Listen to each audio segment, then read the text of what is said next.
Vandaag wordt de 42e editie van het Proevenement voorgesteld en het gebeurt traditiegetrouw met de Proevene Preview dit jaar bij Kasteel Vaas-Hartelt.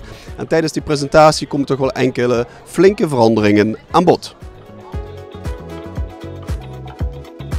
Niels, voorstelling van Proevenement 2025 en ja, toch wel centraal stond minder festivalgevoel. Minder festival, meer gastronomie, meer deelnemers, meer rust op het plein. Welke maatregelen hebben jullie daarvoor genomen? Nou, wel een aantal verregaande eigenlijk. We gaan eerder sluiten. We gaan het programma iets wat anders inrichten, waardoor we ook bepaalde hoogtepunten eerder op de avond gaan programmeren.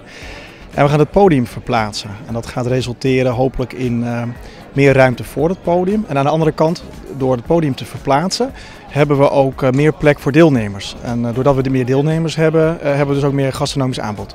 Precies, gastronomisch aanbod en daarin worden ook gespecificeerd streekgerechten. Veel meer met streekproducten doen, nog meer wellicht. Ja, het is een wens van ons om elk jaar daar wat meer aandacht aan te gaan geven. Dat vinden we belangrijk. Dus we hebben alle restaurateurs ook gevraagd om daar rekening mee te houden. Waarom weer terug op het Proevenement? Ja, het is zo'n leuk feest. Ja, ik was vorig jaar waarin ik denk, ja, het is gewoon te leuk om niet bij te zijn. Jullie doen best veel buitenshuis, wijnrestaurant op het land, Noorbeek, nog andere evenementen. En dat lukt nog in combinatie met het restaurant draaiende houden? Ja, ik heb een supergoed team om me heen. En het is door die drive van het team dat ik dit ook aandurf. En met de ervaring van de afgelopen jaren met alle events. Dat ik er gewoon echt wel zin in heb. Kunnen de gasten verwachten? Het blijft erbij dat we enkel en alleen Limburgse wijnen gaan serveren. Wat best bijzonder is.